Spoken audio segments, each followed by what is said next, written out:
Bismillahirrahmanirrahim. Assalamualaikum warahmatullahi wabarakatuh.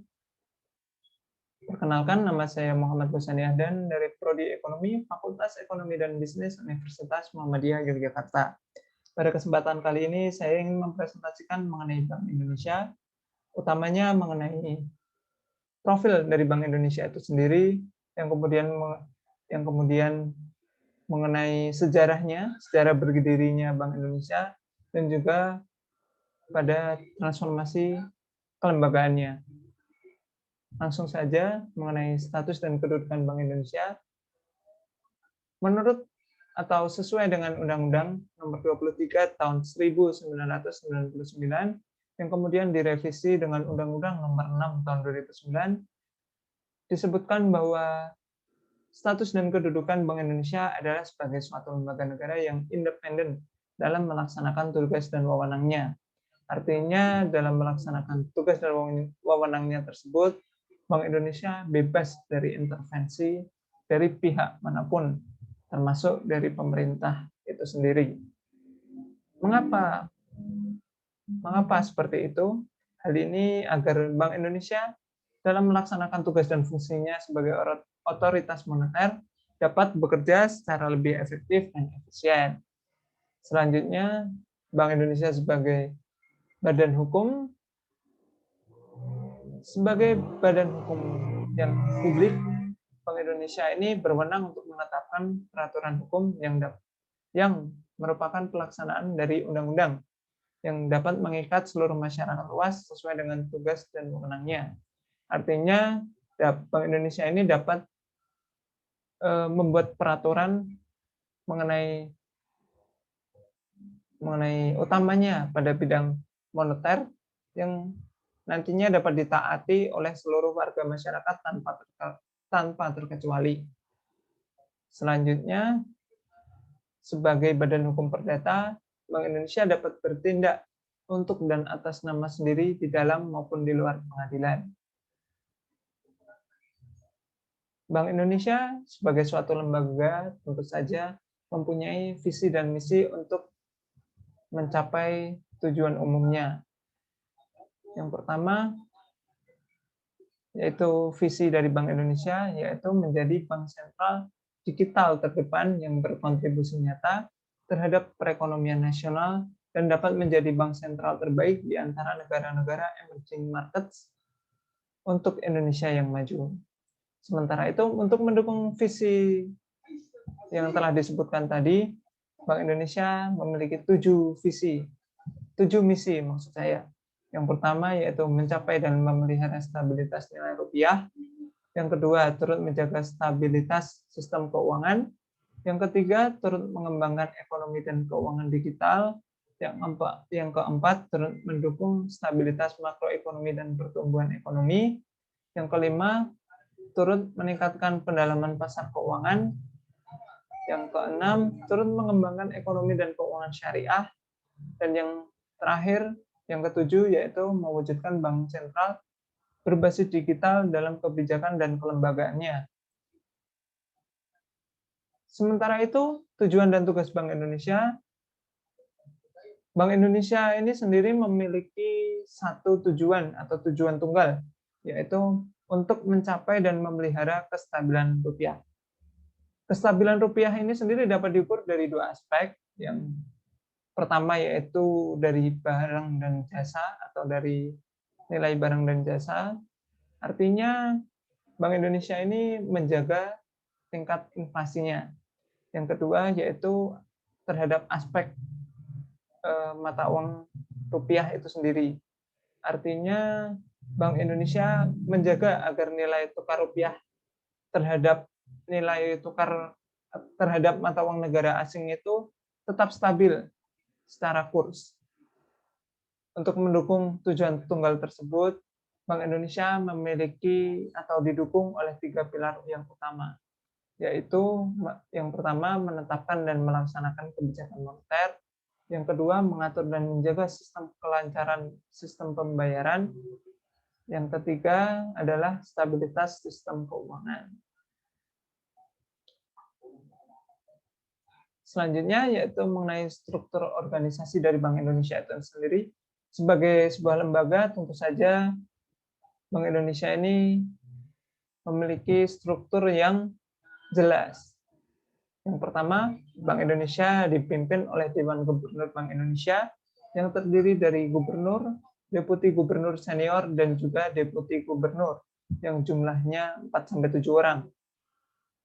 Yang kemudian didukung oleh staf-staf ahli dan profesional di bidangnya yang masuk, yang nantinya dibagi menjadi beberapa divisi seperti moneter, makroprudensial, sistem pembayaran dan pengelolaan uang rupiah, dan departemen pendukung kebijakan, pendukung organisasi. Selain itu, sebagai Bank Indonesia didukung juga oleh jaringan kantor yang luas, baik di dalam negeri maupun di luar negeri. Yang selanjutnya kita masuk ke dalam sejarah dari Bank Indonesia. Bank Indonesia sendiri memiliki sejarah yang cukup panjang, mulai dari masa-masa VOC hingga sekarang ini. Tentu saja Bank Indonesia masih terus berkembang. Pada masa atau periode VOC pada tahun 1600 hingga 1818 ini terdapat pendirian Bank Van Puren yang pada tahun 1746 yang pada akhirnya pada tahun 1818 bank tersebut ditutup karena krisis keuangan. Setelah itu pada periode kolonial Belanda, pemerintah kolonial itu kembali mendirikan sebuah bank yang diberi nama Javaste Bank. Javaste Bank ini sendiri dibentuk oleh pemerintah kolonial, salah satunya untuk mendukung dari kegiatan penjajahan Belanda di Indonesia sendiri. Yang selanjutnya, kemudian setelah kolonial Belanda keluar dari Indonesia, Javaste Bank ini sendiri kemudian diambil alih oleh pemerintah kolonial Jepang dan diambil alih dan kemudian dilikuidasi dan digantikan dengan bank yang bernama Nanpo Kaihatsu Cenko yang bank tersebut nantinya pada masa pada masa proklamasi kembali berusaha diambil alih oleh Nica atau pemerintah Belanda dan kemudian kembali lagi diganti menjadi Javaste Bank yang akhirnya terjadi dualisme bank sirkulasi. Pada tahun 1945 berdasarkan hasil dari konferensi meja bundar, Javaste Bank ini sendiri kemudian diambil alih oleh pemerintah Republik Indonesia Serikat. Yang pada masa itu, pada masa peralihan menjadi Negara Kesatuan Republik Indonesia, The Javaste Bank ini tetap menjadi bank sirkulasi dengan kepemilikan saham mayoritas oleh Belanda. Kemudian pada tahun 1953 hingga 1965, Javaste Bank ini kemudian dinasionalisasi menjadi Bank Indonesia yaitu pada tanggal 1 Juli 1953.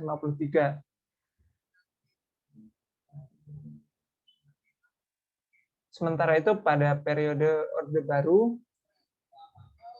pada tahun 1968, pemerintah mengeluarkan Undang-Undang Nomor 13 tahun 1968 tentang Bank Indonesia, serta Undang-Undang Nomor 21 dan 22 tahun 1968. Undang-undang ini tentu saja untuk mendukung dari operasional Bank Indonesia itu sendiri. Kemudian pada tahun 1988 terdapat deregulasi perbankan, dan pada tahun 1997 terjadi krisis moneter di Asia, termasuk di Indonesia, yang pada akhirnya dapat mengguncang perekonomian dari Indonesia itu sendiri.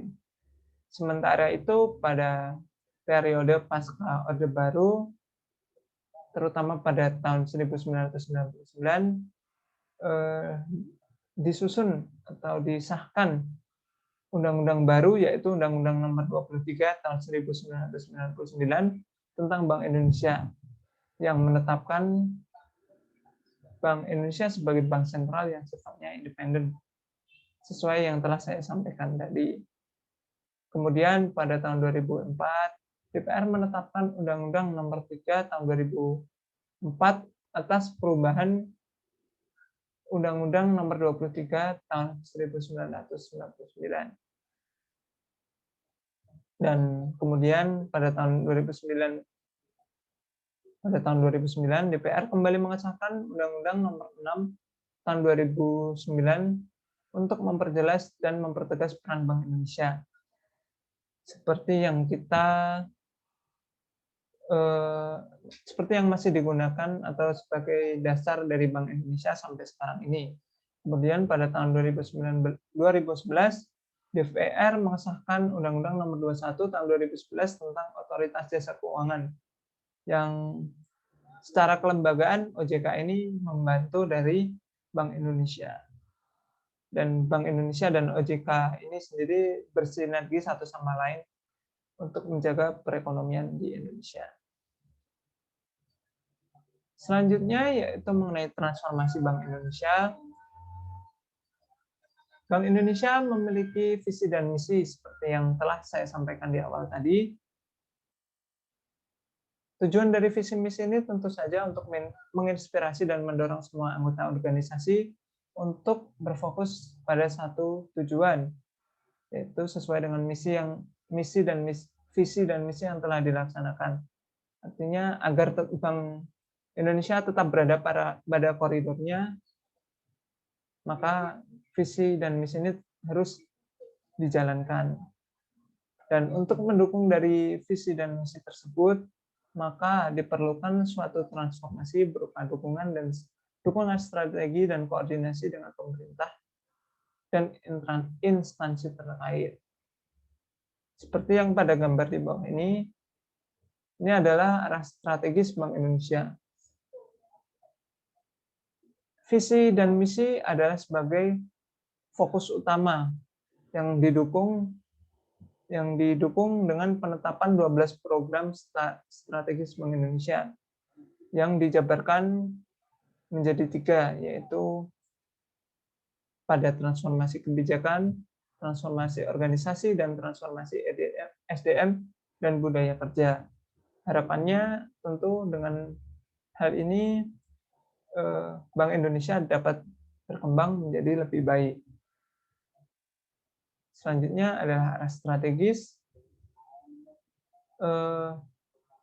Ada 7 insight kepemimpinan dalam arah transformasi kebijakan Bank Indonesia. Seperti layaknya lembaga-lembaga lain, tentu Bank Indonesia ini memiliki jargon atau budaya-budaya tersendiri untuk mendukung dari seperti tadi, yaitu untuk mendukung dari operasional Bank Indonesia itu sendiri. 7 insight kepemimpinan tersebut diantaranya yaitu cinta Bank Indonesia. Artinya para staf ataupun SDM yang berada pada Bank Indonesia ini diharapkan untuk dapat mencintai lembaga ini dengan sepenuh hati. Yang kedua, cinta ilmu agar dapat terus belajar dan dapat menjadi lebih baik.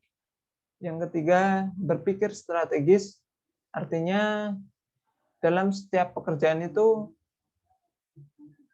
harus berjalan secara efektif. Yang keempat, memimpin perusahaan memimpin perubahan, maksud saya, yaitu agar dari masa ke masa dapat terus berkembang menjadi lebih baik dan lebih baik lagi. Yang kelima yaitu gaining commitment, yaitu dengan kemampuan memobilisasi dan mendapatkan komitmen dari orang lain, terutama ketika memimpin tim. Dan yang keenam, cinta Tuhan sebagai suatu individu ya.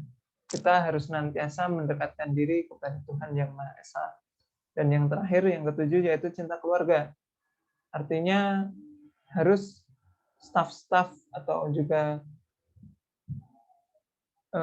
pegawai di Bank Indonesia ini diharapkan untuk senantiasa menjaga harmonisme keluarga, sehingga dalam setiap pekerjaan yang dilaksanakan itu dapat berjalan dengan baik dan tanpa beban. Nah, yang terakhir ini mengenai pencapaian program dari Bank Indonesia itu sendiri. Yang pertama yaitu IMF World Bank Annual Meeting. Yang kedua, sistem monitoring devisa terintegrasi seketika, yaitu pelaksanaan penguatan operasi moneter syariah melalui penerbitan sukuk. Yang keempat, pendalaman pasar melalui Indonia dan juga DNDF. Yang kelima, peraturan Bank Indonesia tentang kredit dan pembiayaan properti serta uang muka kendaraan bermotor. Yang keenam, yaitu program counter cyclical capital buffer. Dan yang ketujuh, penerbitan ketentuan fasilitas likuiditas intrahari. Yang kedelapan, penentuan uang kertas asing atau UKA. Yang kesembilan, perluasan local currency settlement atau LCS. Dan yang ke-10 yaitu BI religi. Program pencapaian-pencapaian ini tentu saja hanya sebagian kecil dari pencapaian program dari Bank Indonesia. Tentu saja masih banyak pencapaian-pencapaian lain yang telah dicapai oleh Bank Indonesia itu sendiri. Ya, mungkin sekian saja materi mengenai Bank Indonesia yang dapat saya sampaikan. Kurang lebihnya dari saya mohon maaf. Wassalamualaikum warahmatullahi wabarakatuh.